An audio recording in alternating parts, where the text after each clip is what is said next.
Seção 2ª do pedido. Artigo 322. O pedido deve ser certo. Parágrafo 1º. Compreendem-se no principal os juros legais, a correção monetária e as verbas de sucumbência, inclusive os honorários advocatícios. Segundo, a interpretação do pedido considerará o conjunto da postulação e observará o princípio da boa-fé. Artigo 323. Na ação que tiver por objeto cumprimento de obrigação em prestações sucessivas, essas serão consideradas incluídas no pedido, independentemente de declaração expressa do autor, e serão incluídas na condenação, enquanto durar a obrigação, se o devedor, no curso do processo, deixar de pagá-las ou de consigná-las. Artigo 324. O pedido deve ser determinado. Parágrafo 1º. É lícito, porém, formular pedido genérico, inciso 1º. Nas ações universais, se o autor não puder individuar os bens demandados. Segundo, quando não for possível determinar, desde logo, as consequências do ato ou do fato.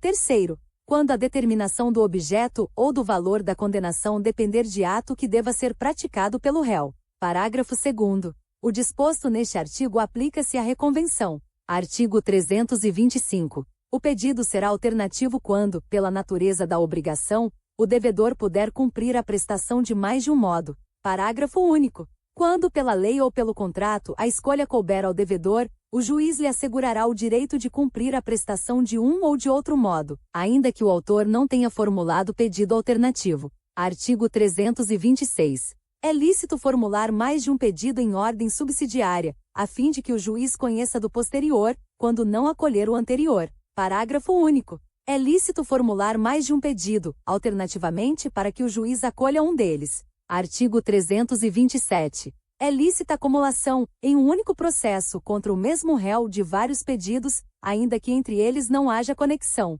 Parágrafo 1º. São requisitos de admissibilidade da acumulação que, inciso 1º, os pedidos sejam compatíveis entre si. Segundo, seja competente para conhecer deles o mesmo juízo. Terceiro, seja adequado para todos os pedidos o tipo de procedimento. Parágrafo 2º. Quando, para cada pedido, corresponder tipo diverso de procedimento, será admitida a acumulação se o autor empregar o procedimento comum, sem prejuízo do emprego das técnicas processuais diferenciadas previstas nos procedimentos especiais a que se sujeitam um ou mais pedidos cumulados, que não forem incompatíveis com as disposições sobre o procedimento comum. Terceiro, o inciso 1º do parágrafo 1º não se aplica às cumulações de pedidos de que trata o artigo 326. Artigo 328. Na obrigação indivisível com pluralidade de credores, aquele que não participou do processo receberá sua parte, deduzidas as despesas na proporção de seu crédito. Artigo 329.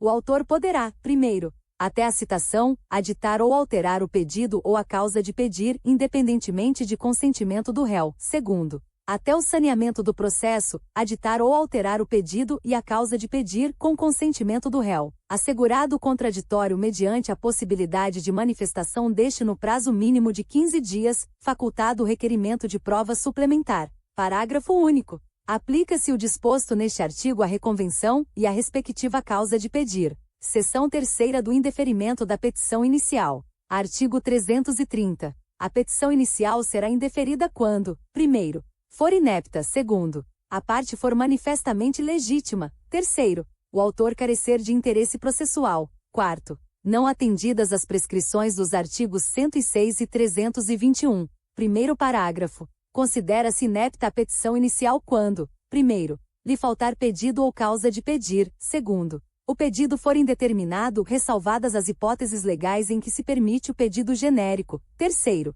da narração dos fatos não decorrer logicamente a conclusão. Quarto, contiver pedidos incompatíveis entre si. Parágrafo 2º. Nas ações que tenham por objeto a revisão de obrigação decorrente de empréstimo, de financiamento ou de alienação de bens, o autor terá de, sob pena de inépcia, discriminar na petição inicial dentre as obrigações contratuais, aquelas que pretende controverter, além de quantificar o valor incontroverso do débito. Parágrafo 3º. Na hipótese do parágrafo 2º, o valor incontroverso deverá continuar a ser pago no tempo e modo contratados. Artigo 331. Indeferida a petição inicial, o autor poderá apelar, facultado ao juiz, no prazo de 5 dias, retratar-se. Primeiro parágrafo. Se não houver retratação, o juiz mandará citar o réu para responder ao recurso. Segundo, sendo a sentença reformada pelo tribunal, o prazo para contestação começará a correr da intimação do retorno dos autos, observado o disposto no artigo 334.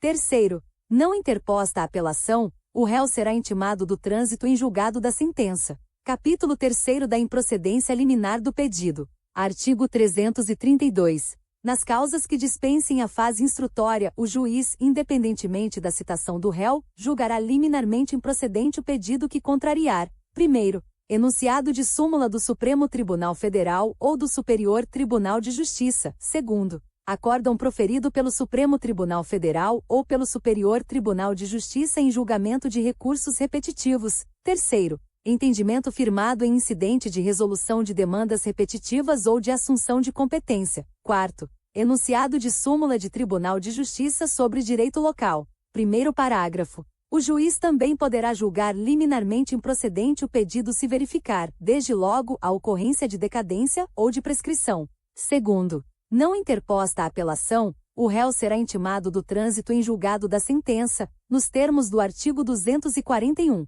Terceiro, interposta a apelação, o juiz poderá retratar-se em 5 dias. Quarto, se houver retratação, o juiz determinará o prosseguimento do processo com a citação do réu, e se não houver retratação, determinará a citação do réu para apresentar contrarrazões, no prazo de 15 dias. Capítulo 4 da conversão da ação individual em ação coletiva. Artigo 333. Vetado. Capítulo 5 da audiência de conciliação ou de mediação. Artigo 334. Se a petição inicial preencher os requisitos essenciais e não for o caso de improcedência liminar do pedido, o juiz designará audiência de conciliação ou de mediação com antecedência mínima de 30 dias, devendo ser citado o réu com pelo menos 20 dias de antecedência. Parágrafo 1º.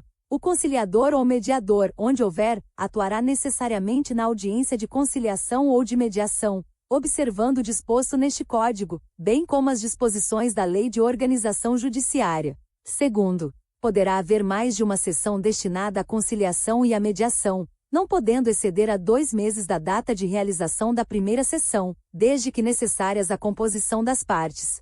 Terceiro, a intimação do autor para a audiência será feita na pessoa de seu advogado. Quarto, a audiência não será realizada, primeiro, se ambas as partes manifestarem, expressamente, desinteresse na composição consensual. Segundo, quando não se admitir a autocomposição. Parágrafo 5º. O autor deverá indicar na petição inicial seu desinteresse na autocomposição, e o réu deverá fazê-lo por petição, apresentada com 10 dias de antecedência, contados da data da audiência. Sexto, havendo litisconsórcio, o desinteresse na realização da audiência deve ser manifestado por todos os litisconsortes. Sétimo, a audiência de conciliação ou de mediação pode realizar-se por meio eletrônico, nos termos da lei. Oitavo, o não comparecimento injustificado do autor ou do réu à audiência de conciliação é considerado ato atentatório à dignidade da justiça e será sancionado com multa de até 2% da vantagem econômica pretendida ou do valor da causa, revertida em favor da União ou do Estado.